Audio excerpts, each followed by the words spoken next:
Glória a Deus. Irmãos e irmãs, a paz do Senhor Jesus. Eu quero externar a Deus a minha gratidão e a minha felicidade de estar essa noite adorando a Deus juntamente com esta igreja abençoada. Louvar a Deus pela vida do pastor Fábio, pelo convite, por termos o privilégio de retornarmos a esta casa de oração abençoada. A banda, que louvou com essa graça, que Deus continue abençoando esses jovens.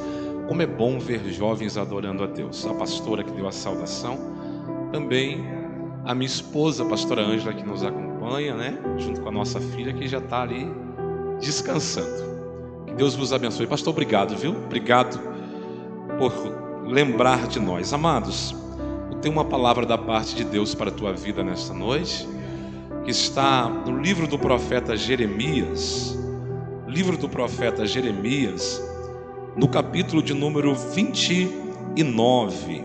O livro do profeta Jeremias, no capítulo de número 29. Eu sei que Deus continuará falando conosco nesta noite. Como é bom nós estarmos aqui. Tempos difíceis, como disse a pastora, mas nós sabemos que Deus está no controle de todas as coisas. Jeremias capítulo 29, no versículo de número 4 até o versículo de número 6. Amém, igreja?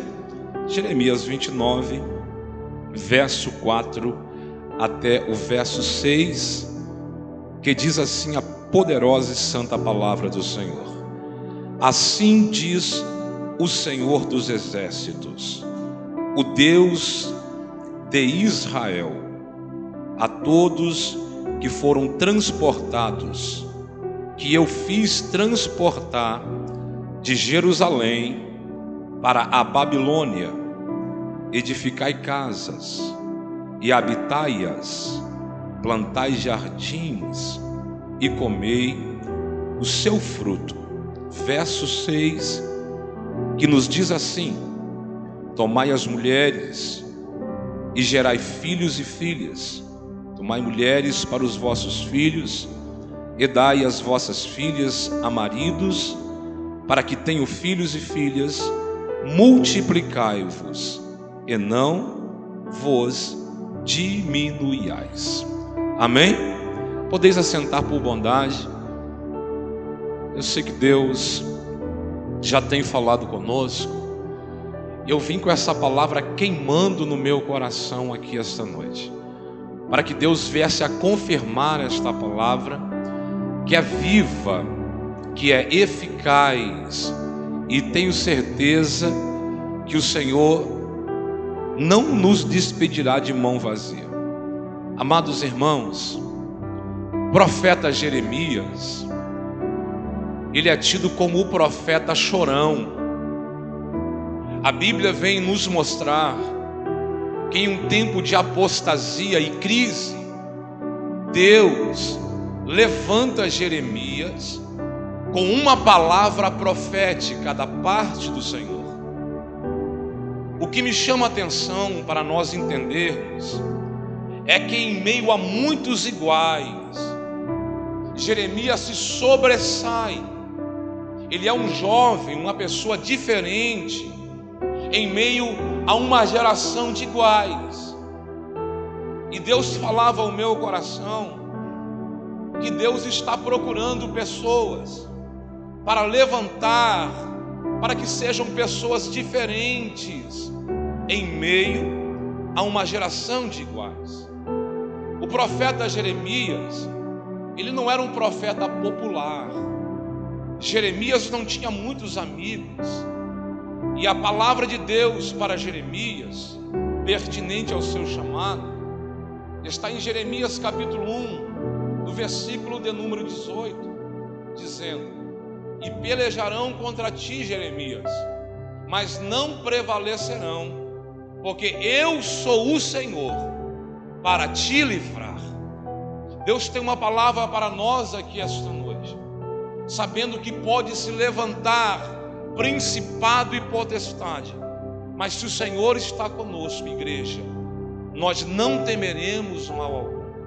O salmista diz para nós que ainda se nós andássemos pelo vale da sombra da morte, você já pensou ou já meditou que todos os dias, quando nós saímos pela manhã, nós não temos a garantia que iremos voltar com vida para a nossa casa, porque o mundo é o vale da sombra da morte.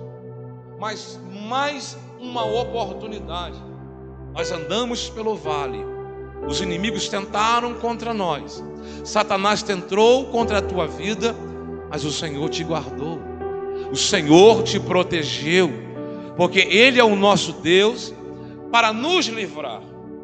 Jeremias é um homem que Deus levanta com uma mensagem profética, em um tempo onde o povo de Deus havia se afastado da presença do Senhor. No capítulo de número 29, vem relatar para nós que o povo já estava no cativeiro babilônico. Babilônia, através de Nabucodonosor, havia invadido Judá e, com a permissão de Deus, havia levado o povo cativo. Deus permitiu juízo para o seu povo. E quando Deus permite o juízo, a adversidade, os problemas, é Deus falando que quer que nós se aproximemos do Senhor. Se aproximemos do Senhor na oração, se aproximemos do Senhor na consagração, se aproximemos do Senhor na intimidade. O juízo de Deus para o povo é Deus falando: eu quero que vocês se aproximem de mim, eu quero ter intimidade com vocês. Porém, o povo não ouviu a voz do Senhor. A Bíblia diz que nesse tempo se levantava profetas, dizendo para o povo que eles estavam fazendo a coisa certa. Profetas que se levantavam dizendo que Deus estava se agradando do culto do povo. Mas Deus levanta Jeremias para dizer que Deus não queria receber um culto externo, mas que o culto que Deus quer receber é um culto que sai do fundo do nosso coração, um culto que sai do fundo da nossa alma, um culto que nós cultuamos aqui neste ambiente que é gostoso, que é um ambiente espiritual, que é um ambiente onde sentimos a presença de Deus, mas que nós também cultuemos Ele na nossa casa, que nós cultuemos também na nossa faculdade, que nós cultuemos também no nosso lar, no nosso trabalho. Deus fala conosco esta noite, que Deus está à procura dos verdadeiros adoradores, e se Deus está aqui, porque sabemos que está, Ele está procurando cada um de nós, para saber se Ele pode contar com uma geração de diferentes em meio aos iguais. Tem muitas bandas que louvam, tem muitos pregadores que pregam, mas Deus está procurando os verdadeiros nesta geração. Se você chegou aqui, levanta a tua mão e começa a adorar a Ele, porque o Senhor está aqui para receber a nossa adoração. No capítulo 29, nós aprendemos pela história bíblica que o povo já está no cativeiro, o povo já está na Babilônia.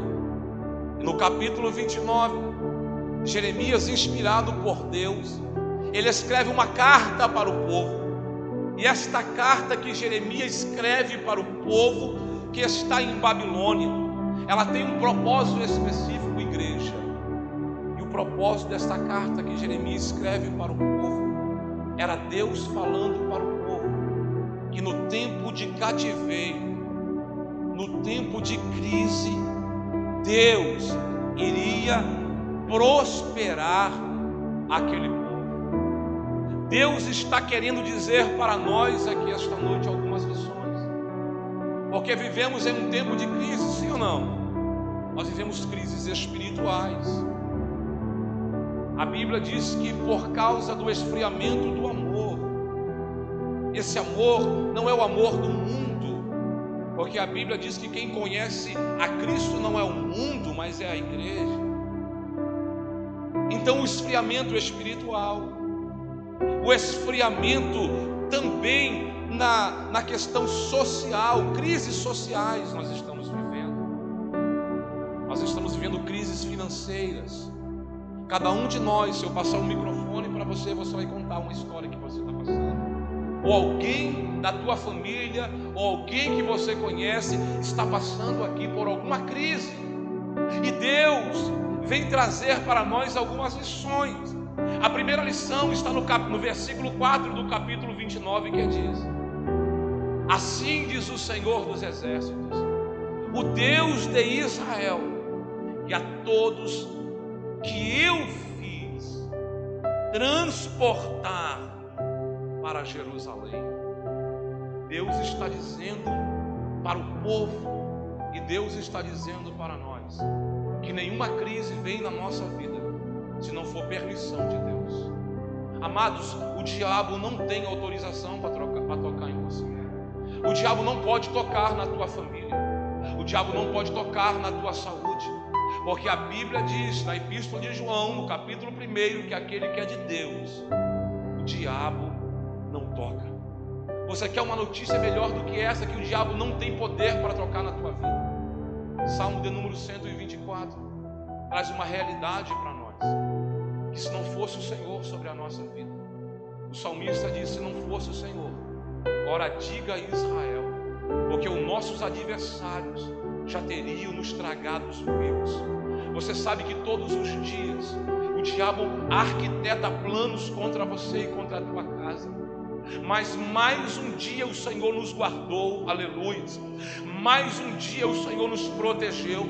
E se Deus abriu nossos olhos espirituais agora, irmãos, sabe o que vai acontecer?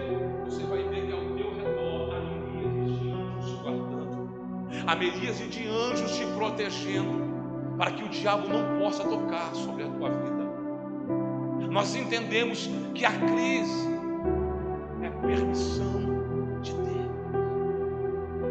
Quando a crise vem sobre a nossa vida, quando a crise vem sobre a nossa família, quando a crise bate na nossa porta, porque não é pelo fato de nós servirmos a Deus que nós não iremos passar por adversidades. Jesus disse: no mundo tereis aflições, mas tende bom ânimo. Nós servimos a Deus e estamos sujeitos às adversidades, mas uma coisa nós temos por certo, irmãos, que seja qual for a adversidade que nós iremos passar, o Senhor passará conosco. Ele disse que estará conosco todos os dias, meus amados irmãos. E nós entendemos que nesse tempo de crise, nesse tempo onde as pessoas estão morrendo, perdendo seus entes queridos, famílias estão enlutadas, pessoas estão passando fomes e necessidades, pela misericórdia de Deus, nós trabalhamos muito com esta área aqui em Curitiba e fora de Curitiba. Na semana passada nós temos um trabalho missionário em Minas Gerais, junto aos ribeirinhos que moram à beira do rio. O rio encheu, irmãos, a ponto de 3 metros de altura a casa das pessoas estarem sucumbindo, as pessoas não teriam onde morar, as pessoas não teriam o que comer nem o que beber. Essas pessoas são crentes da nossa igreja que temos em Minas Gerais. E nós entendemos que em tempo de crise, mesmo quando a crise bate na nossa porta, o Senhor está conosco. E até aquilo que dá errado para nós, eu tenho uma palavra da parte de Deus para você. Eu estou pregando para pessoas que estão aqui esta noite, estão falando: o Senhor perdeu o controle da minha história, o Senhor perdeu o controle da minha vida, porque parece que tudo está fora do lugar. Deus me trouxe aqui para dizer que aquilo que está dando errado para você, para Deus está tudo no controle. Romanos capítulo 8, versículo 28 diz que tudo coopera para o bem daqueles que amam a Deus. Essa crise que você está passando, essa adversidade que você está passando, servirá de testemunho para a glória do nome do Senhor nosso Deus. Deus vem dizer para nós que é Ele que permitiu a crise. Tudo o que está acontecendo no mundo é permissão de Deus. Tudo o que está acontecendo na humanidade é permissão de Deus. Nós de baixo aqui, limitados, olhamos e muitas vezes dizemos: Deus perdeu o controle. Deus perdeu o controle da situação, mas Deus lá em cima está dizendo: tudo está encaminhando daquilo que eu tenho programado. Nós estamos caminhando para a volta de Jesus. Os sinais estão aí, meus irmãos. A qualquer momento Jesus irá voltar, buscar a sua igreja. E eu quero crer que eu estou pregando para jovens e pessoas que estão esperando a volta de Jesus, pessoas que almejam a volta de Jesus. Jeremias diz no versículo 4: Deus permitiu a crise. Só que eu tenho uma mensagem da parte de Deus para você. O mesmo Deus que permitiu a crise está dizendo para Jeremias: não deixe a crise impedir você de avançar. Quando a crise vem, a gente para de sonhar, a gente deixa projetos de lado, a gente deixa sonhos de lado. Deus está dizendo para nós: não deixe a crise impedir você de sonhar, não deixe a crise impedir de você de conquistar, não deixe a crise impedir de você de colocar os seus planos em ação.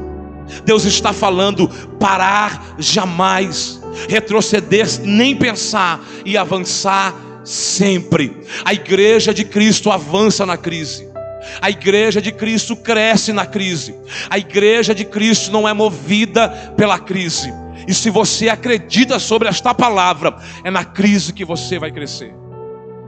É na crise que teus sonhos vão se realizar. É na crise que o projeto vai sair do papel, para que nós entendamos que não é pela nossa própria força, mas é pelo poder de Deus. É na crise que Deus vai salvar a tua família, meu amado. É na crise que Deus vai restaurar relacionamentos, igreja do Senhor. Agora a pergunta para nós é: como que nós avançamos na crise? Como que a gente consegue avançar quando a crise bate na nossa porta? Verso de número 5 diz para nós: edificai casas e habitai-as, plantai jardim e comei o seu fruto. O primeiro princípio para nós avançarmos e crescermos na crise é continuarmos trabalhando. Não pare de fazer na crise aquilo que você fazia quando a crise ainda não estava assolando a humanidade. Gênesis capítulo 26, versículo de número 12. A Bíblia diz que o tempo é de crise, o tempo é de seca. E havia um homem por nome de Isaac, filho da promessa. Quando a crise vem, quando a seca vem, todos desceram ao Egito. Mas Deus se revela para Isaac e diz: não desça para o Egito, Isaac. Fica nessa terra, planta nessa terra, porque eu te abençoarei. Entenda um negócio: nós não prosperamos, nós não crescemos por causa do ambiente, nós crescemos por causa da presença. Nós crescemos porque o Senhor é conosco, e se o Senhor é conosco, nós não temeremos mal algum. Primeiro princípio para crescer na crise: não pare com os projetos que Deus colocou no teu coração. Nós estamos vivendo 3 anos de pandemia, 3 anos que o retrocesso tem batido em toda a humanidade. O dólar está lá em cima, a bolsa de valores está descontrolada. Porém, 3 anos, irmãos, foi o tempo que nós mais crescemos. Porque no tempo de crise é a oportunidade perfeita para nós pararmos de andarmos por vista e passarmos a caminhar pela fé. Deixa eu melhorar para você entender. Hebreus capítulo 11, versículo 1. Ora, a fé é o firme fundamento das coisas que não se vê, mas a certeza daquilo que se espera. Deus manda eu liberar uma palavra para esta igreja aqui esta noite. Não pare os teus projetos por causa da crise. Jovens, não deixe de sonhar, de conquistar por causa da crise. Parem de ouvir o mundo. Parem de ouvir as notícias de fora e abra os ouvidos para a voz do Senhor. Deus está falando para ajudar e Deus está falando para nós. Trabalhe, sonhe, que você conquistará em tempo de crise. Segundo princípio para crescer em tempo de crise: primeiro princípio, trabalhar. Segundo princípio, semear. Amados, quando nós saímos da nossa casa e viemos a um culto como esse, nós estamos semeando, nós estamos plantando. Entenda um negócio: o plantio é voluntário, a colheita é obrigatória, porque tudo que o homem plantar, isso também ceifará. Para alguns esse momento não tem valor nenhum, mas para você que entendeu que você está plantando aqui esta noite, através da tua fé, o Senhor neste momento está dando ordem a meu e a teu favor, porque nós não estamos reunidos em nome de homem, mas estamos reunidos em nome do Senhor Jesus. Ele está dizendo para nós aqui, irmãos, olha só, no versículo de número 5, dizendo assim: olha, plantai em tempo de crise. Muitas pessoas deixam de fazer aquilo que faziam, quando supostamente tudo estava bem. Quando nós citamos Gênesis capítulo 26, versículo 12, irmãos, ninguém quer plantar em terra de seca. Ninguém planta em terra seca. Mas Deus falou para Isaac: planta nessa terra, Isaac, não desça ao Egito, porque é no cenário do teu fracasso que eu quero te abençoar. É no cenário onde as pessoas estão fracassando que eu quero te abençoar. É no cenário onde as pessoas deram errado que eu quero te abençoar. Se Deus falou que quer nos abençoar em tempo de crise, então ouçamos e colocamos em prática. Você está entendendo? Quantos me ouvem? Diga a glória a Jesus. Isaac plantou em tempo de crise. Isaac plantou quando tudo dava errado. Isaac plantou com a porta fechada. O Isaac plantou na enfermidade. O papel de plantar é nosso, irmãos. O papel de orar é nosso. O papel de vir o culto é nosso. O papel de adorar é nosso. O papel de pregar é nosso. Mas o papel do milagre é de Deus. Enquanto nós oramos, enquanto nós adoramos, enquanto os irmãos estavam externando louvor, o Senhor estava recebendo e liberando para nós aqui esta noite um milagre que só Deus pode fazer. Isaac plantou no tempo de crise. Eu vejo Isaac plantando. Tempo de crise, Isaac para de plantar, desce ao Egito. Isaac ficou na terra que Deus mandou, porque plantar conosco na crise é difícil. Faltam amigos, faltam pessoas que batem nas nossas costas. Mas no tempo de colheita, a Bíblia diz que Isaac colheu naquele mesmo ano 100 medidas. É nessa crise que você vai colher. É nessa crise que você vai conquistar. É nessa crise que o teu diploma vai chegar. É nessa crise que a porta de emprego que você busca vai se abrir. É nessa crise que o relacionamento que você tem orado é que Deus vai proporcionar. É nessa crise que Deus está falando para nós: não deixe de plantar. Não deixe de plantar na crise. Não deixe de cultuar na crise. Terceiro, irmãos, que Deus está falando aqui através de Jeremias para o povo de Judá. Deus está falando assim, no versículo de número 6. tomai as mulheres, gerais filhos. É Deus que está falando em tempo de crise. Porque não é fácil, irmãos. E nós estamos aprendendo a conviver com a família em tempo de crise. Porque saímos para trabalhar agora, é homework. Então nós temos que conviver com a nossa família e se relacionar. E não é fácil se relacionar.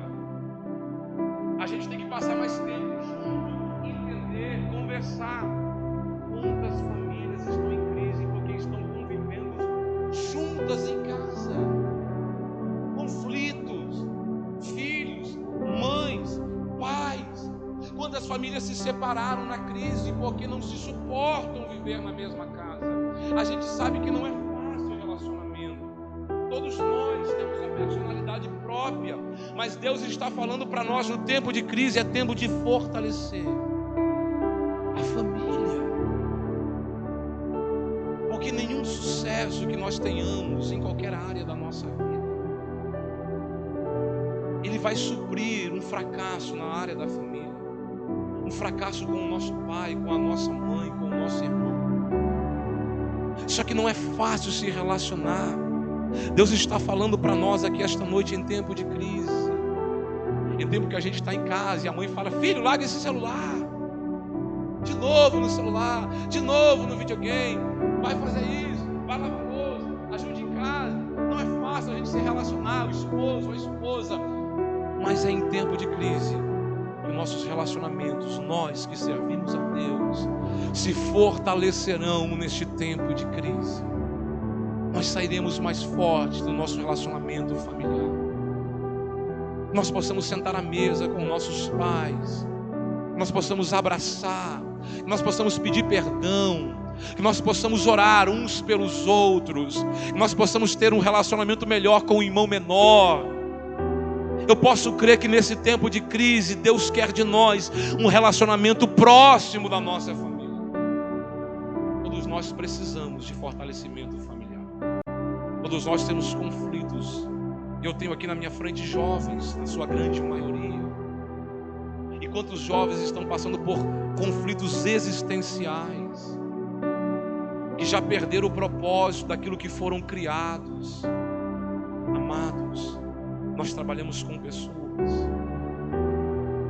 E no nosso ministério nós tratamos jovens com 12, 13, 14 anos, que estão vivendo crises depressivas, que não têm vontade de viver, porque a sociedade rotulou um padrão para o jovem. E se o jovem não segue esse padrão, ele está fora da aceitação da sociedade. E se fecham sozinhos nos seus quartos. Jovens que se cortam, jovem que não conversam com a sua família, não tem liberdade, jovem que se sente excluído. Mas o Senhor quer restaurar relacionamento aqui nesta noite. Como que a gente vai crescer na crise? Quarto princípio: a gente vai crescer na crise quando nós crescemos em outras áreas da nossa vida. Eu tenho comigo que aquele que não sabe aonde quer chegar, a qualquer lugar é bom. A gente vive um tempo hoje, as pessoas estão sobrevivendo, elas perderam o propósito. Muitos jovens, muitas pessoas não sonham mais de conquistar, de fazer uma faculdade, de conquistar o melhor emprego. Amados, o melhor emprego está nas mãos de jovens que servem a Deus.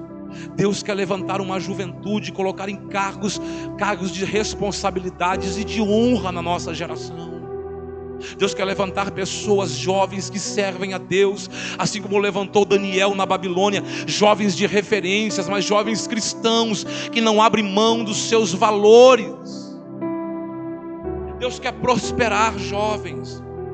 Deus quer abençoar relacionamentos de jovens no nosso tempo, mas nós temos que entender que nós temos que crescer como pessoas. E como crescemos como pessoas? Quando crescemos espiritualmente. Nós só crescemos quando nós crescemos espiritualmente. Quando nós olhamos para nós mesmos e dizemos: eu preciso melhorar nesta área. Eu preciso melhorar. E qual a melhor área para a gente começar melhorando nesse ano de 2022? Na área do relacionamento com Deus, na área da oração com o Senhor. Jeremias está dizendo para o povo: vocês vão crescer, vocês vão se multiplicar e vocês não vão se diminuir. Como que nós crescemos espiritualmente? Nós separamos um tempo para falar, para ficar a sós com o Senhor. O Espírito Santo traz uma reflexão no meu coração, para mim, que estou pregando como pastor.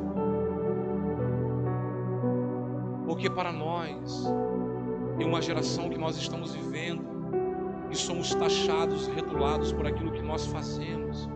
Quanto mais fazemos, melhores somos. Quanto mais temos, mais valorizados somos.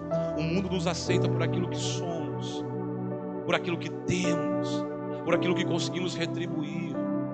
Mas Deus não, Ele nos escolheu por aquilo que Ele nos formou, por aquilo que somos com Deus. Então, como que a gente vai crescer, irmãos? Eu estou finalizando. Crescer espiritualmente.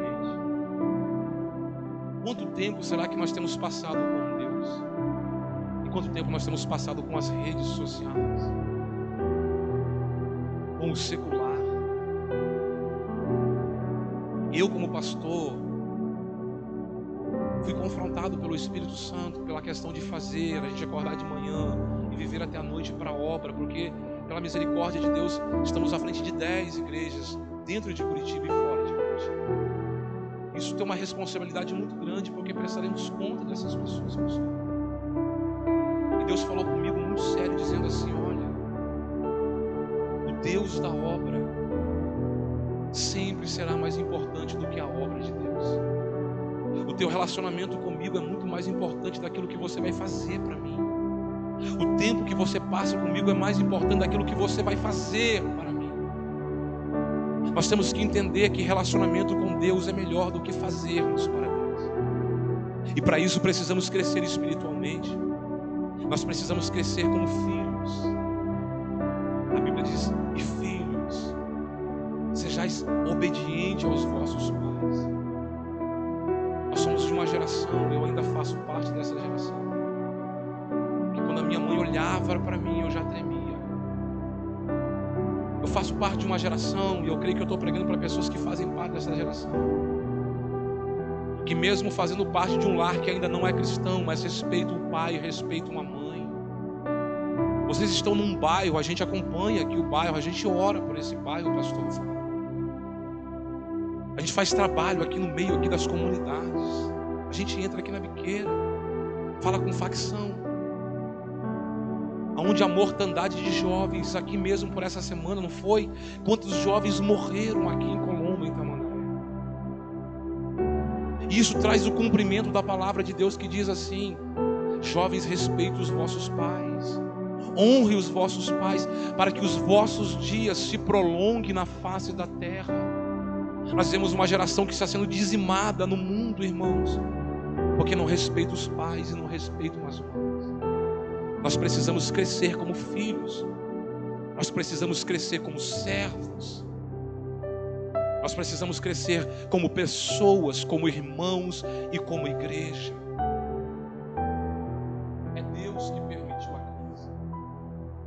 É Deus que entregou Judá para a Babilônia. E é Deus que tem permitido esse cenário, não para nos matar, para que nós possamos crescer como igreja, como filhos e como pais, como pastores, como servos. É nesse tempo que Deus permitiu, irmãos, eu estou finalizando, que nós precisamos entender que crises externas nunca mataram e pararam a igreja. O Egito não pôde parar a promessa de Deus sobre os patriarcas. Babilônia não pôde parar a promessa de Deus sobre a promessa que havia feito a Davi, dizendo que não faltaria um remanescente no trono de Judá. A perseguição dos imperadores, de Nero, de Domiciano, não puderam parar a igreja apostólica. Quanto mais perseguia, mais a igreja crescia. Eu vim com esta palavra da parte de Deus aqui para nós, para mim e para você. Nós sairemos mais fortes desta crise. Nós temos aprendido grandes lições. Nesse tempo de crise, como eu quis muitas vezes ir na casa da minha mãe abraçá-la, mas por causa de isolamento, para não levar perigo a ela, a gente ficava por chamada de vídeo, a gente ficava via mensagem. Muitas vezes na igreja nós tínhamos oportunidade de vir e não viemos, e hoje a gente tem a oportunidade de ver os irmãos. Então, em tempo de crise, a gente tem aprendido a valorizar aquilo que nós achávamos que não tinha valor. Quantas pessoas estão agora nesse momento em uma CTI, uma UTI, onde a gente faz trabalhos também de capelania, respirando à base de aparelho, sendo que a Bíblia diz para nós: aquele que tem fôlego, louve ao Senhor. Nós entendemos que as coisas mais simples são as coisas mais importantes que Deus tem dado para nós. Essa noite não vai voltar mais. A oportunidade que Deus me deu de conhecer vocês, de cultuar com vocês, não vai voltar mais. O salmista diz: esse é o dia que fez o Senhor. Nos alegremos e se regozijemos nele. Eu quero orar com você, igreja. Se você pudesse colocar de pé. Quero orar sobre esta palavra. Não sei como é a liturgia do culto, pastor, mas eu quero fazer aqui uma oração. Não sei se os irmãos vão louvar, se eles podem fazer um louvor, a banda. Vocês podem fazer um louvor, a banda, para a gente aqui tirar um momento de agradecimento, né? Essa banda abençoada, jovens. Louvado seja Deus por esses jovens. Deus levante outros jovens assim como eles, para glorificar, para exaltar uma pastora jovem, uma geração jovem. Nós somos a geração que Deus levantou nesse tempo. Aleluia. Levanta as tuas mãos, eu quero orar com você.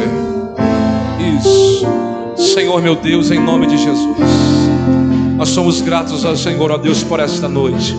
Nós somos gratos, ó Pai, pela vida de cada irmão, Senhor da glória. Aqueles que estão presentes aqui, Senhor. Aqueles que porventura, Senhor, por alguma situação não puderam estar, Senhor. Mas sabemos que a Tua presença está alcançando, Senhor da glória, visitando a cada lar, Senhor, agora representado. Ó Deus, que Teu Espírito Santo venha produzir no nosso coração, Pai, a ação desta palavra, que nós possamos viver, Senhor amado, que nós possamos, ó Pai, praticar tudo aquilo que aprendemos esta noite. Abençoa, Pai, o anjo desta igreja, a sua família, a pastor Fábio, todo o ministério, Senhor da glória. Ó Deus, a cada dia mais fortalece o Teu filho. Nós profetizamos saúde, Senhor, sobre este lugar. Nós profetizamos a paz, Senhor, sobre este lugar. Nós profetizamos, ó Senhor amado, a cada dia, que esta porta, Senhor, seja uma porta de salvação, Senhor da glória. E assim como o Senhor foi com Jeremias, oh, bendito seja o Teu nome, o Senhor também venha ser, Senhor, sobre este lugar, Senhor. Recebe, Pai, a nossa vida, a nossa adoração. Nos leva, Pai, em paz, em segurança. Assim também como vivemos na Tua presença, nós Te louvamos e Te agradecemos em nome de Jesus. Você que pode dar uma salva de palmas bem forte a Jesus. Deus vos abençoe.